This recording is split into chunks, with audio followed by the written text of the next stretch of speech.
یہ کہانی دولت کی ہے، مگر اس دولت کی جو دل میں اتر کر انسان کو اندھا کر دے۔ یہ کہانی قارون کی ہے، جس کا نام آج بھی غرور کی مثال ہے۔ جب انسان اللہ کو بھول کر مال کو سب کچھ سمجھنے لگیا۔ قارون بنی اسرائیل میں سے تھا، کوئی غیر نہیں تھا۔ روایتوں میں آتا ہے کہ وہ حضرت موسیٰ علیہ السلام کا قریبی رشتہ دار تھا۔ ابتدا میں وہ غریب تھا، کمزور تھا اور عاجز تھا۔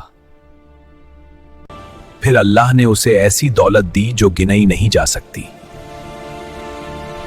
اس کے خزانوں کی کنجیاں بھی طاقتور لوگوں پر بھاری تھیں۔ سونا، چاندی، مہالت سب اس کے قدم چومتے تھے۔ لوگ کہتے تھے، کاش ہمیں بھی ایسا نصیب مل جائے۔ مگر یہیں سے اس کا دل بدلنے لگا۔ اس نے ماننا چھوڑ دیا کہ یہ اللہ کی عطا ہے۔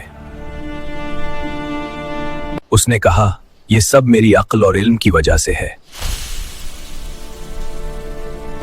یہ ایک جملہ اس کے لیے تباہی کا دروازہ بن گیا۔ اس کی قوم کے نیک لوگ اسے سمجھاتے رہے، کہتے رہے، اللہ کا شکر کرو، حق ادا کرو۔ مگر قارون کے کان بند ہو چکے تھے۔ وہ حضرت موسیٰ علیہ السلام کے مقابلے پر آ گیا، اور غرور اسے بہتان تک لے گیا۔ وہ بھول گیا جو دیتا ہے وہی چین بھی سکتا ہے۔ دوسری طرف عام لوگ تھے۔ وہ قارون کی شان و شوکت دیکھ کر حسرت کرتے تھے۔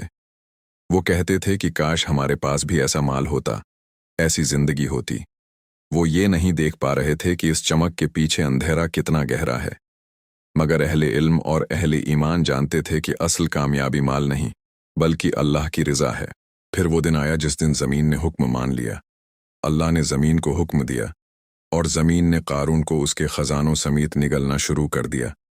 وہی محل، وہی دولت، وہی خزانوں کی کنجیاں، سب کچھ زمین کے اندر جاتا چلا گیا۔ قارون چیختا رہا، مدد کے لیے پکارا، مگر جس مال پر اسے ناز تھا وہی مال اس کے کسی کام نہ آیا۔ لوگ حیران تھے۔ کل تک جس کے دروازے پر لوگ کھڑے رہتے تھے، آج وہ خود زمین کے نیچے دفن ہو چکا تھا۔ نہ کوئی لشکر کام آیا، نہ کوئی رشتہ، نہ کوئی دولت۔ زمین نے اسے اس غرور سمیت نگل لیا جو وہ سینے میں لیے پھرتا تھا۔ اس دن لوگوں کی آنکھیں کھلیں۔ وہی لوگ جو کل اس جیسا بننے کی خواہش کرتے تھے، آج کہنے لگے کہ اگر اللہ ہم پر احسان نہ کرتا تو ہمیں بھی زمین میں دھنسا دیتا۔ انہوں نے سمجھ لیا کہ اللہ رزق جس کے لیے چاہے وسیع کرتا ہے اور جس کے لیے چاہے تنگ۔ قارون کی کہانی صرف ایک واقعہ نہیں، یہ ہر دور کے انسان کے لیے پیغام ہے۔ آج بھی قارون زندہ ہے، نام بدل گیا ہے، شکل بدل گئی ہے، مگر سوچ وہی ہے۔ آج بھی انسان کہتا ہے کہ یہ سب میری محنت کا نتیجہ ہے، میری عقل کا کمال ہے۔ وہ یہ بھول جاتا ہے کہ سانس بھی اللہ کی امانت ہے۔ یہ کہانی ہمیں سکھاتی ہے کہ دولت بری نہیں، مگر دولت کا غرور انسان کو تباہ کر دیتا ہے۔ مال اگر ہاتھ میں رہے تو نعمت ہے، مگر دل میں اتر جائے تو فتنہ بن جاتا ہے۔ قارون کے پاس مال تھا، مگر شکر نہیں تھا۔ اس کے پاس دولت تھی، مگر عاجزی نہیں تھی۔ آج ہمیں اپنے دل سے پوچھنا چاہیے کہ کہیں ہم بھی قارون کی راہ پر تو نہیں چل رہے، کہیں ہم بھی یہ تو نہیں سمجھنے لگے کہ جو کچھ ہے وہ صرف ہماری وجہ سے ہے، کہیں ہم بھی کمزوروں کو نظر انداز تو نہیں کر رہے، کہیں ہم بھی مال کو اللہ پر ترجیح تو نہیں دے رہے۔ اسلام ہمیں توازن سکھاتا ہے۔ کماؤ مگر حلال کماؤ، رکھو مگر دل میں نہیں، دو مگر دکھاوا نہیں، شکر ادا کرو کیونکہ شکر نعمت کو بڑھاتا ہے اور غرور نعمت کو دفن کر دیتا ہے۔ قارون زمین میں دفن ہو گیا، مگر اس کی کہانی قرآن میں محفوظ ہو گئی تاکہ ہر دور کا انسان اسے پڑھے اور سبق لے۔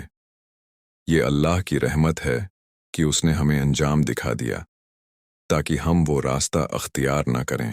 آخر میں یہی نصیحت ہے کہ مال کو مقصد نہ بناؤ بلکہ وسیلہ بناؤ۔ مقصد صرف اللہ کی رضا ہو، کیونکہ جس دن زمین بول پڑے اس دن نہ بینک اکاؤنٹ کام آئے گا